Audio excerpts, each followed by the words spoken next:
Hello student, हम पढ़ा रहे हैं एंटीऑक्सीडेंट। प्रीवियस चैप्टर में हमने पढ़ा था, कुछ सब्सटेंस पढ़े थे, boric acid, strong ammonia solution. अब पढ़ते हैं हम एंटीऑक्सीडेंट। एंटीऑक्सीडेंट क्या होते हैं? एंटीऑक्सीडेंट नाम से पता चल रहा है, anti means opposite, oxidant, oxidant क्या? ऑक्सीडेशन को रोकेंगे। क्या होते हैं एंटीऑक्सीडेंट? वो ड्रग होती हैं जो ऑक्सीडेशन को रोकते हैं। सिंपल भाषा में बोले तो ये वो ड्रग होती हैं जो ऑक्सीडेशन को रोकती हैं। इनको हम रिड्यूसिंग एजेंट भी बोल सकते हैं, रिड्यूसिंग एजेंट भी कहते हैं। आपने पढ़ा होगा ऑक्सीडेशन एंड रिडक्शन। तो ये एंटीऑक्सीडेंट क्या करते हैं? कोई भी सब्सटेंस है, उसके ऑक्सीडेशन हो रहा है, उसको ऑक्सीडेशन होने से रोकते हैं। इनको हम रिड्यूसिंग एजेंट भी कह सकते हैं। ओके, एंटीऑक्सीडेंट होते हैं वो, उनकी कुछ प्रॉपर्टीज होती हैं। क्या क्या प्रॉपर्टीज होती हैं? Ideal properties. एक आइडियल प्रॉपर्टीज क्या क्या होनी चाहिए एंटीऑक्सीडेंट की? अगर हम कोई भी ड्रग बना रहे हैं, उसका ऑक्सीडेशन ना हो, वो खराब नहीं हो, ऑक्सीडेशन के कारण ड्रग्स या फूड खाना हुआ, फूड ये क्या हो जाते हैं? खराब हो जाते हैं। तो उनसे बचाने के लिए हम क्या ऐड करते हैं उनमें? एंटीऑक्सीडेंट। जैसे आपके चिप्स के पैकेट हैं, चिप्स वगैरह आते हैं, कुरकुरे वगैरह, जितने भी पैकेजिंग फूड हैं, उसमें हम क्या यूज़ करते हैं? एंटीऑक्सीडेंट, फूड को ऑक्सीडेशन से बचाने के लिए। तो ऐसे ही ड्रग को बचाने के लिए हम क्या करते हैं? एंटीऑक्सीडेंट का यूज़ करते हैं। तो जो ड्रग में एंटीऑक्सीडेंट यूज होते हैं, उनकी आइडियल प्रॉपर्टी क्या क्या होती है, यानी कैसा होना चाहिए? एक तो इनर्ट होना चाहिए। कैसा? इनर्ट, अक्रिय। वो ऐसा ना हो कि हम किसी भी ड्रग में डालें और उसके साथ वो रिएक्शन कर जाए, यानी वो ऑक्सीडेशन तो रोके, बट उस ड्रग का ऑक्सीडेशन रोकने के अलावा उसके साथ कोई भी रिएक्शन ना करे। और chemically and pharmacologically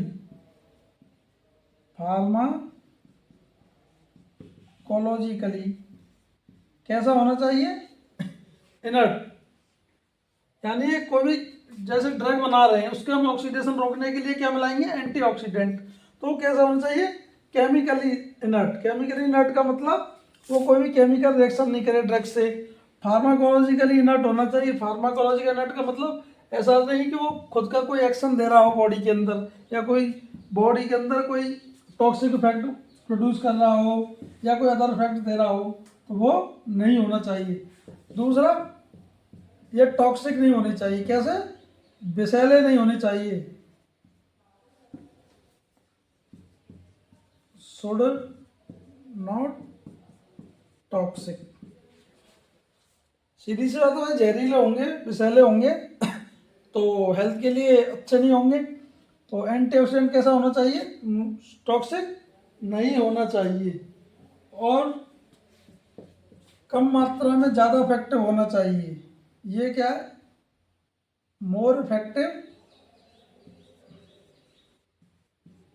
effective in less amount. इसमें लेस अमाउंट यानी कम मात्रा में ज़्यादा काम करना चाहिए। तो हम कोई भी एंटीऑक्सीडेंट डाल रहे हैं, तो ऐसा ना हो कि हम जैसे कि 500 mg की कोई ड्रग बना रहे हैं, तो उसमें 100 mg या 50 mg का एंटीऑक्सीडेंट हो, बहुत ही कम मात्रा में यूज हो, उसका therapeutic effect, sorry antioxidant effect आना चाहिए। मान के चलो तुमने उसको 1 ग्राम डाला, सॉरी 1 mg डाला, तो 1 mg का इफेक्ट ऐसा ना हो कि वो 2 mg डालने पर इफेक्ट ज़्यादा करे और 1 mg डालने पर सेम इफेक्ट दिखाए। ओके, तो कैसा होना चाहिए, कम मात्रा में डालने पर ज़्यादा प्रभावी होना चाहिए, इफेक्टिव का मतलब ये है। और ये आसानी से घुलनशील हो जाए। और कैसा होना चाहिए, ईजिली सॉल्यूबल, ईजिली सॉल्यूबल, आसानी से घुल जाए, जिससे हमें कोई भी ड्रग या फार्मास्यूटिकल प्रिपरेशन करने में आसानी रहे। ओके, अब एंटीऑक्सीडेंट के कई सारे उदाहरण हैं, बहुत सारे एग्जाम्पल हैं, जैसे नाइट्रोजन।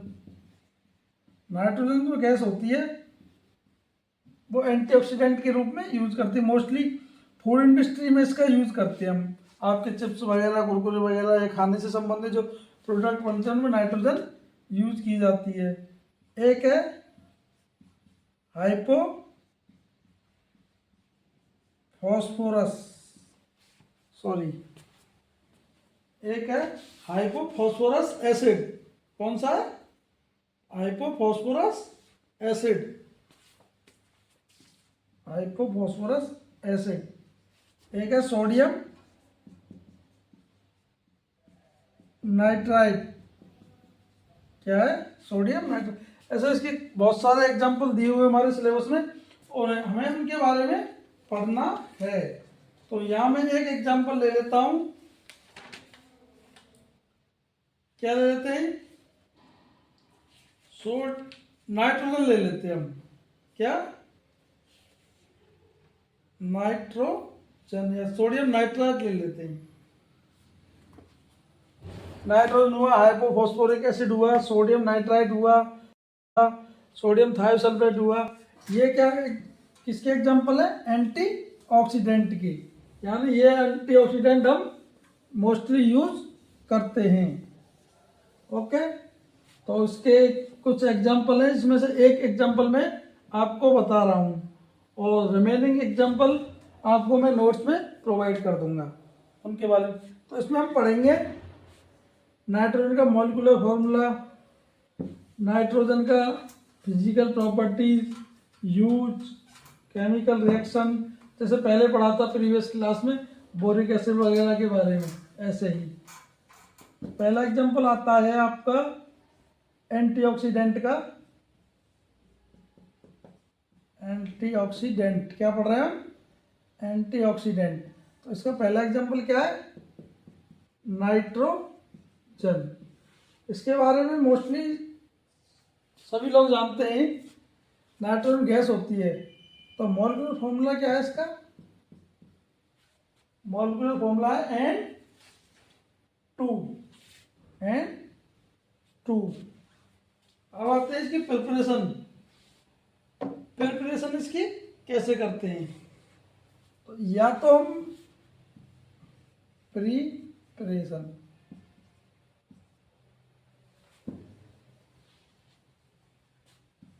डिस्टिलेशन कर लेंगे, क्या, डिस्टिलेशन ऑफ लिक्विड नाइट्रोजन। जो लिक्विड नाइट्रोजन होती है उसका हम क्या कर लेते हैं, डिस्टिलेशन कर लेते हैं, तो हमें क्या प्राप्त हो जाएगा, नाइट्रोजन। या इंडस्ट्री लेवल पे हम क्या करते हैं, हेबर सिंथेसिस के द्वारा, क्या, हेबर सिंथेसिस के द्वारा। इसमें हम क्या करते हैं, अमोनिया का डिकम्पोजिशन कर देते हैं, अमोनिया का डिकम्पोजिशन कर देते हैं। ओके, तो हमें क्या मिल जाता है, नाइट्रोजन कंपाउंड या नाइट्रोजन गैस मिल जाती है। ये किसके द्वारा करते हैं हम, हेबर सिंथेसिस के द्वारा। इंडस्ट्री लाइन में ऐसे ही नाइट्रोजन प्रोड्यूस की जाती है। अब आते हैं इसकी प्रॉपर्टीज पर, क्या प्रॉपर्टीज क्या क्या है नाइट्रोजन की। तो ये एक गैस है कैसी है? रंगहीन,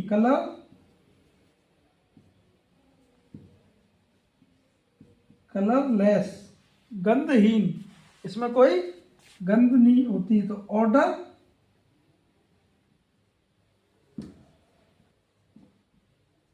ऑर्डरलेस, गंधहीन गैस है। कैसी है? गंधहीन एंड कलरलेस, यानी रंगहीन गैस है। और टेस्टलेस भी है। कैसी है? एंड स्वादहीन, इसका कोई स्वाद नहीं होता है।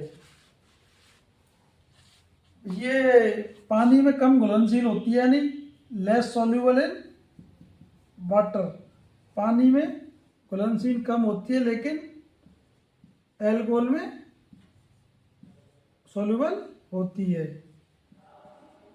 एल्कोहल में सॉल्यूबल हो जाती है। ओके, यह एक इनर्ट गैस है। कैसी है? यह इनर्ट है। इनर्ट का मतलब अक्रिय है, ये कोई भी रिएक्शन नहीं करती है किसी भी चीज़ के साथ। मोस्टली अब जो हम क्या पढ़ रहे हैं, फार्मास्यूटिकल केमिस्ट्री पढ़े तो ड्रग के बारे में पढ़ रहे हैं, तो कोई भी ड्रग है उसके साथ कोई भी रिएक्शन नहीं करती है और इसको आसानी से लिक्विफाई किया जा सकता है, यानी इसको लिक्विड में बदला जा सकता है। जो आता है ना अमोनियम लिक्विड सॉल्यूशन, वो नाइट्रोजन गैस से ही लिक्विड किया जाता है। ओके, ये हो गई इसकी फिजिकल प्रॉपर्टी। अब इसका क्या रखेंगे हम? स्टोरेज, स्टोरेज इन मेटल सिलेंडर। कैसा? भाई कांच वगैरह का होगा तो गैस है, ये प्रेशर लगाएगी, तोड़ देगी। तो हमेशा मेटल के सिलेंडर में, धातु के सिलेंडर में इसको स्टोर करते हैं। मोस्टली गैसें मेटल सिलेंडर में ही स्टोर की जाती हैं। ऑक्सीजन हुआ, एलपीजी हुआ, स्टोर नाइट्रोजन हुआ। अब आते हैं इसके हम यूज, कि नाइट्रोजन के यूज क्या क्या हैं।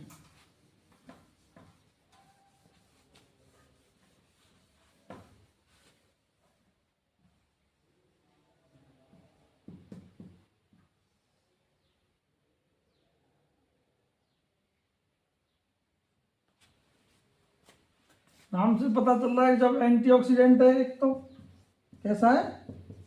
एंटी ऑक्सीडेंट, एंटीऑक्सीडेंट के रूप में यूज करते हैं इसको। और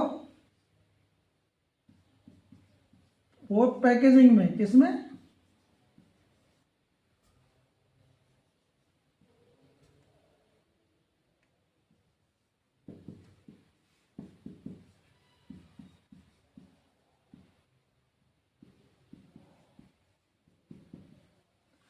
जो फार्मास्यूटिकल्स पैकेजिंग होती है उसके पैकेजिंग में नाइट्रोजन का यूज करते हैं। जैसे कोई भी सॉल्यूशन वगैरह होते हैं मोस्टली, यानी सिरप वगैरह, उनमें इसका यूज पैकेजिंग में करते हैं। ओके, फूड इंडस्ट्री में इसका यूज होता है, पहले बताया था मैंने अभी थोड़ी देर पहले। और जो लिक्विड नाइट्रोजन होती है,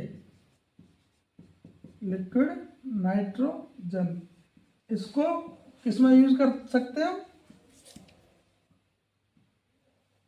सर्जरी में यूज होती है लिक्विड नाइट्रोजन।